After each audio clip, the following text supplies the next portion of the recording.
Hello friends, welcome to our official channel the goal achiever. आज UCO bank के द्वारा एक नोटिफिकेशन एलबीओ की यानी कि लोकल बैंक ऑफिसर के रिलीज़ कर दी गई है।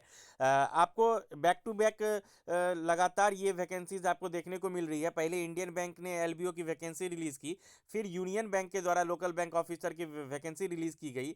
आज यूको बैंक ने भी एलबीओ की वैकेंसी रिलीज़ कर दी गई है। तो कहीं ना कहीं इस वैकेंसीज लगातार हर बैंक के द्वारा रिलीज़ करना कहीं ना कहीं इशारा देता है कि आईबीपीएस पीओ में आने वाले दिनों में पीओ की जो वैकेंसीज है वो कम देखने को मिलेगी। ये आपको, जैसा कि एसबीआई पीओ आप देख रहे हो कि सीबीओ सर्कल बेस्ड ऑफिसर का लगातार वैकेंसी निकलने के कारण पीओ की वैकेंसीज काफ़ी कम हो गई है, क्योंकि वो ये एलबीओ हो या पीओ हो, दोनों इक्विवेलेंट पोस्ट है।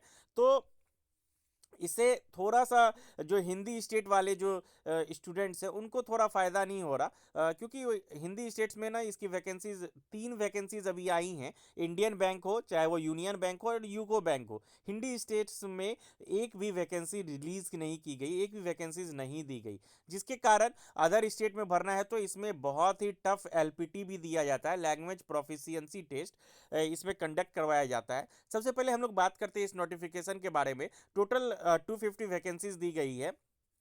इसमें 11 स्टेट में वैकेंसी रिलीज की गई। गुजरात, महाराष्ट्र, असम, कर्नाटक, त्रिपुरा, सिक्किम, नागालैंड, मेघालय, केरला, तेलंगाना एंड आंध्र प्रदेश और Jammu and Kashmir vacancies total मिलाकर 250 वैकेंसीज रिलीज की गई है। आपको मैं बता दूं, आप जिस भी स्टेट के लिए फॉर्म फिलअप करोगे तो आप उस स्टेट को चूज करके अपना लोकल सेंटर एग्जाम का ले सकते हो। और दूसरी बात, आपको उस एग्जाम, अगर आप एग्जाम क्लियर कर लेते हो तो आपको पहले लैंग्वेज प्रोफिशिएंसी टेस्ट पास करना पड़ेगा। उसके बाद आपका इंटरव्यू कंडक्ट करवाया जाएगा। अगर आप एलपीटी फेल कर जाते हो, अगर आप वो पास नहीं कर पाते हो, तो फिर आपका इंटरव्यू कंडक्ट नहीं करवाया जाएगा। इसलिए आप जिस भी स्टेट से फॉर्म फिलअप करें, वहाँ की लैंग्वेज स्टार्टिंग से ही कुछ समय आप उस लैंग्वेज को सीखने में जरूर दें, क्योंकि इसका प्रोसेस काफ़ी फास्ट होता है। जब इसका एक बार रिजल्ट आ जाता है तो विद इन 7 डेज इंटरव्यू भी स्टार्ट हो जाते हैं। इसलिए आपको जिस भी स्टेट के लिए आप ऑप्ट करो, उस स्टेट का लैंग्वेज आप सीखना स्टार्ट कर दे तो ज़्यादा अच्छा है। उसके बाद अगर मैं बात करूँ इसकी पे स्केल की, तो इसका टोटल ओवरऑल अगर आपकी इन हैंड सैलरी बात करूँ तो 85,000 के आसपास आपकी स्टार्टिंग सैलरी रहेगी। एजुकेशनल क्वालिफिकेशन की बात की जाए तो अगर आप ग्रेजुएट है तो आप इस फॉर्म को फिल कर सकते हैं, लेकिन आपका जो रिजल्ट है, फाइनल रिजल्ट 1 जनवरी 2025 से पहले डिक्लेयर्ड होना चाहिए। यानी कि पब्लिशिंग डेट जो है मार्कशीट का, वो 1 जनवरी 2025 से पहले का होना चाहिए। वही अगर हम एज क्राइटेरिया एप्लीकेशन फ़ी की बात करूँ, ये फॉर्म 16 जनवरी से लेकर 5 फरवरी तक आप फिल कर सकते हो।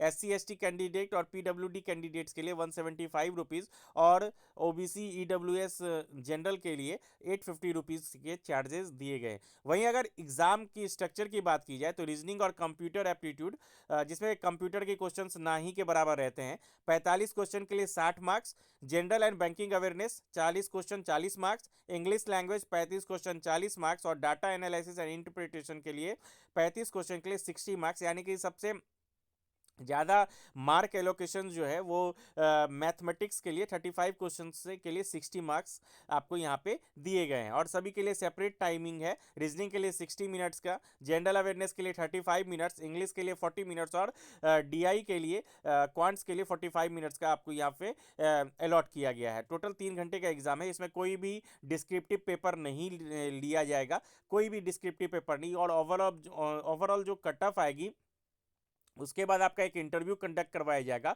इंटरव्यू में 3 टाइम्स बच्चों को बुलाया जाएगा और वहीं पे सबसे पहले आपका एलपीटी कंडक्ट करवाया जाएगा, उसके बाद आपका इंटरव्यू कंडक्ट करवाया जाएगा। और मैक्सिमम जो क्वेश्चंस हैं रीजनल लैंग्वेजेस में होंगे। उसके रिगार्डिंग मैं आपका वीडियो बनाऊंगा। सबसे पहले तो आप इस फॉर्म को फिल जरूर करें। आपकी एज क्राइटेरिया की बात करूँ तो 1 जनवरी 2025 के अकॉर्डिंग इसमें लिया गया है। आपकी मिनिमम एज 20 ईयर्स और मैक्सिमम एज 30 ईयर्स होनी चाहिए। यानी कि 2 जनवरी 1995 से पहले अगर आपका डेट ऑफ बर्थ है और 1 जनवरी 2005 के बाद का है तो आप इस फॉर्म को फिल नहीं कर पाओगे। तो ये एक मोटा मोटी डिटेल इस नोटिफिकेशन के रिगार्डिंग था। और वहीं इसमें सबसे मेन फोकस है कि एग्ज़ाम का लेवल की अगर मैं बात करूं तो एग्ज़ाम का लेवल मॉडरेट लेवल का रहता है, डिफ़िकल्ट नहीं रहता। प्री से ऊपर रहता है और आईबीपीएस पीओ मेंस से थोड़ा नीचे, आप आरआरबी कलर के मेंस का लेवल मान सकते हो, उस लेवल का आपको एग्जाम देखने को मिलेगा। और आप इस फॉर्म को फिल कीजिए और डेफिनेटली तैयारी कीजिए, और जिस भी स्टेट के लिए आप ऑप्ट कर रहे हैं वहाँ की लैंग्वेजेस को थोड़ा सा आपको सीखना जरूरी है, क्योंकि यहाँ पे एलपीटी लोकल बैंक ऑफिसर देके रीजनल लैंग्वेजेस पे ज़्यादा फोकस किया जा रहा है।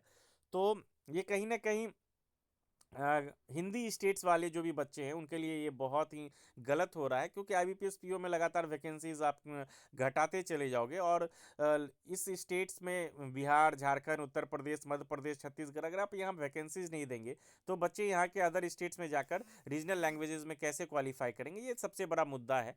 खैर जो भी आई है, यूको बैंक है, इसमें बहुत सारी वैकेंसीज तो नहीं है, लेकिन 250 वैकेंसीज हैं। आप जिस भी स्टेट के लिए ऑप्ट करें, आप इस फॉर्म को फिल कीजिए और आप अपना सेंटर लोकल में ले सकते हैं, अपने आसपास ले सकते हैं। आप एग्ज़ाम देने के लिए आपको दूर जाना नहीं होगा, ये आप जाके चेक कीजिए। आप जब फॉर्म फिल करोगे तो आप लोकल सेंटर लेके इस एग्ज़ाम को दे सकते हो।